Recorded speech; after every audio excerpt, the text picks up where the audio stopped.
अगले और पिछले जन्म के बारे में जानने की उत्सुकता अधिकांश लोगों में होती है। इसे जानने के कुछ तरीके धर्म पुराणों में बताए गए हैं। इस जन्म में मनुष्य योनि मिलने का अर्थ यह नहीं है कि अगला जन्म भी इसी योनि में मिलेगा, क्योंकि जीवन मरण और अगला जन्म सब कुछ कर्मों के आधार पर ही तय होता है। गरुड़ पुराण में मनुष्य के हर कर्म का लेखा जोखा दिया गया है, जो न केवल उसके पाप पुण्य का निर्धारण करते हैं, बल्कि मरने के बाद मिलने वाली सजा और अगले जन्म की योनि के बारे में भी बताते हैं। कई बार गलत कार्य करने वाले यह सोचते हैं कि कोई उन्हें देख नहीं रहा है, इसीलिए कई बार लोग ऐसे पाप कर देते हैं जिनके गंभीर परिणाम न केवल इस जीवन में बल्कि अगले जीवन में भी भुगतने पड़ते हैं। इस बारे में गरुड़ पुराण में जो बताया गया है उसे आप इस वीडियो में आगे देखेंगे।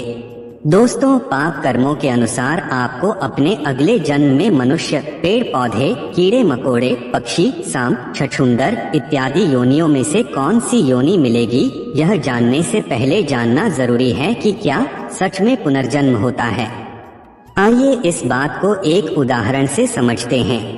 कई बार बालक जब पैदा होता है तो उनमें किसी प्रकार का दोष होता है।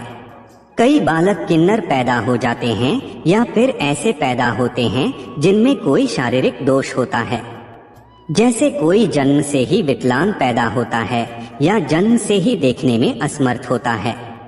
ऐसा होने के पीछे विज्ञान अपना तर्क देता है। दोस्तों, धर्म ग्रंथों में इसके पीछे का कारण कर्मफल दोष बताया गया है, क्योंकि इस जीवन में बच्चे को उसके पिछले जन्म के कर्मों के आधार पर कष्ट भोगना तय होता है, इसलिए शारीरिक असमर्थता पैदा होने के साथ ही आती है। भविष्य पुराण में लिखा हुआ है कि पांडव भाइयों को अलग अलग घरों में जन्म अपने अपने कर्मों के अनुसार मिला था। गरुड़ पुराण में लिखा है कि जब तक शिशु माँ की कोख में रहता है तब तक उसे पिछले जन्म का सब कुछ याद रहता है। उसे यह भी स्मरण होता है कि उसने पिछले जन्म में क्या क्या कर्म किए थे।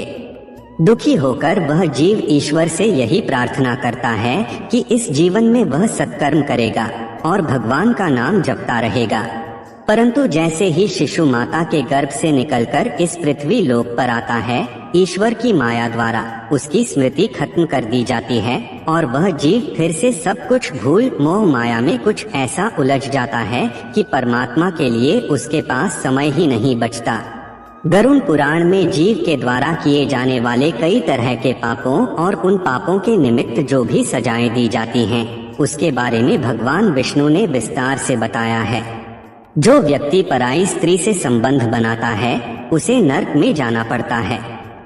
वहाँ उसे कई कष्ट भोगने पड़ते हैं और इसके बाद उसे अलग अलग योनियों में एक के बाद एक कई जन्म लेने पड़ते हैं। वह सबसे पहले भेड़िया बनता है, फिर एक कुत्ते के रूप में जन्म लेता है, उसके बाद सियार, फिर गिद्ध, फिर सांप, फिर कौवा और अंत में बगुला बनता है। इन सब योनियों के कष्ट झेलकर उसे फिर से मनुष्य योनि की प्राप्ति होती है। लेकिन जो व्यक्ति किसी स्त्री के साथ जबरदस्ती संबंध बनाता है उसे तो नरक भोगने और कई योनियों में जन्म लेने के बाद मनुष्य योनि में किन्नर के रूप में जन्म मिलता है। गरुड़ पुराण में बताया गया है कि जो व्यक्ति अपने बड़े भाई का अपमान करता है, समाज के सामने उसे लज्जित करता है, अगले जन्म में वह व्यक्ति कौंच नामक पक्षी के रूप में जन्म लेता है।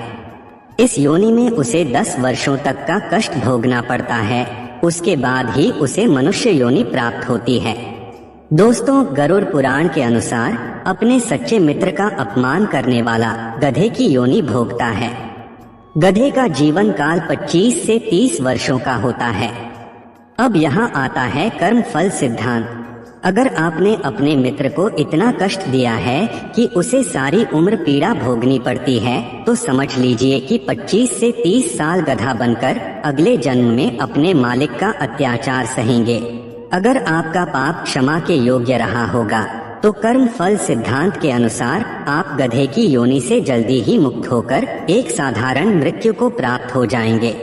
माता पिता को कष्ट पहुंचाने वाली संतान कछुआ की योनि में जन्म लेती है। कछुए का जीवन काल बहुत लंबा होता है। कछुआ 20 या 30 साल नहीं जीता, बल्कि उसका जीवन काल 200 से 300 वर्षों के बीच का होता है, यानी कि इस अपराध की सजा बेहद लंबी है। बंदर की योनि में वही व्यक्ति जन्म लेता है जो अपने मालिक का विश्वसनीय होकर अपने मालिक का विश्वास तोड़ देता है। ऐसा पापी जीव बंदर के शरीर को प्राप्त करता है, जिसका सामान्य जीवन काल 20 वर्ष का होता है। जो व्यक्ति अपनों से लिया हुआ धन वापस नहीं करता या उनसे छल पूर्वक धन अर्जित करता है, कीड़े मकोड़ों की योनि में जन्म लेता है।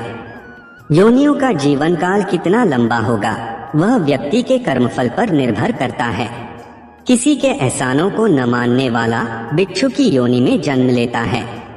दूसरों की निंदा करने वाला, बुरा बर्ताव करने वाला कीड़े मकोड़े के रूप में ही जन्म लेता है। ये एक ऐसी योनि है जिसमें आप कितने भी प्रतिभाशाली हो, आप में कितना भी हुनर क्यों न हो, आपको सम्मान कभी नहीं मिलता। उदाहरण के लिए एक चींटी को ही ले लीजिए। नीचे गिरती है, फिर चलती है, मंजिल तक पहुँचे बिना नहीं रुकती, परिश्रमी होती है, किसी को नुकसान नहीं पहुँचाती, फिर भी मनुष्य के पैरों के नीचे आकर मृत्यु को प्राप्त हो जाती है। लिहाजा जैसा आपने अपने पिछले जन्म में किसी और व्यक्ति के सम्मान को रौंदा था, अगले जन्म में उस जीव आत्मा के साथ भी ठीक वैसा ही होता है। गरुड़ पुराण के अनुसार धन संपत्ति की चोरी करने वाले व्यक्तियों को कीड़े मकोड़े के रूप में जन्म मिलता है। जो व्यक्ति चांदी के सामान की चोरी करता है वह कबूतर बनता है। जो व्यक्ति वस्त्रों की चोरी करता है वह तोता बनता है। सुगंधित पदार्थों की चोरी करने वाला व्यक्ति छछूंदर के रूप में जन्म लेता है।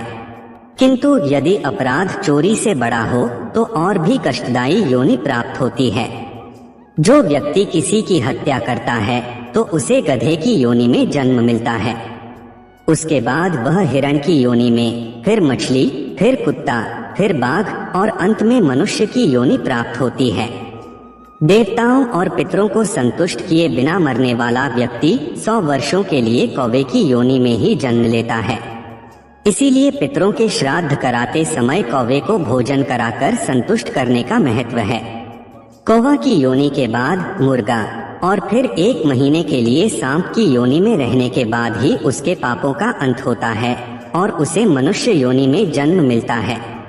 गरुड़ पुराण के अनुसार दूसरों के लिए अच्छा सोचने वाला, धर्म को मानने वाला, धार्मिक ग्रंथों में विश्वास रखने वाला, पशुओं से प्रेम रखने वाला, माता पिता का आदर सम्मान करने वाला, अपने गुरु के द्वारा बताए गए मार्ग पर चलने वाली जीव आत्मा स्वर्ग में जाती है और अपने लिए मोक्ष के दरवाजे खोल लेती है। हम सबको इस धरती पर अलग अलग योनियों में तब तक जन्म लेना पड़ता है जब तक कि हमको मोक्ष की प्राप्ति नहीं हो जाती। लेकिन दोस्तों, यहाँ एक प्रश्न और उठता है कि जब हम अपने पाप कर्मों के अनुसार नरक की सजा भोग लेते हैं तो पुनर्जन्म में सजाएं क्यों मिलती हैं? इस प्रश्न का उत्तर भगवान विष्णु ने पक्षीराज गरुड़ को गरुड़ पुराण में स्पष्ट बताया है। गरुड़ पुराण में लिखा है कि कई बार जीव आत्माओं के कर्म इतने बुरे होते हैं कि जीवात्मा को नरक में यातनाएं तो भोगनी पड़ती ही है, लेकिन अगले जन्म में भी इन कर्मों का बोझ ढोना पड़ता है। जैसे कि किसी महिला के साथ दुष्कर्म करने वाली पापी आत्मा अगले जन्म में किन्नर के रूप में पैदा होती है। इसे हमारे धार्मिक ग्रंथों में कर्म फल का सिद्धांत कहा गया है, यानी कि जैसी करनी वैसी ही भरनी। इस कर्म फल सिद्धांत के अनुसार अगर पाप बड़ा है तो सजा लंबी मिलेगी और अत्यंत दुखदायी भी होगी, और यदि पाप कर्म सामान्य है तो सजा भी कम होगी। दोस्तों, अब आपको भी समझ आ गया होगा कि मनुष्य योनि कितनी दुर्लभ है। इसलिए यदि आप पुनः मनुष्य की योनि में जन्म लेना चाहते हैं या जीवन मृत्यु के इस कर्म चक्र से निकलना चाहते हैं तो इस जन्म में अच्छे कर्म और ईश्वर की भक्ति करें। दोस्तों, आपको इन योनियों से डरने की जरूरत नहीं है। यदि आप अपने विवेक से अच्छे कर्म करेंगे, ईश्वर का प्रतिदिन स्मरण एवं आभार व्यक्त करेंगे तो आपको इन योनियों से नहीं गुजरना होगा।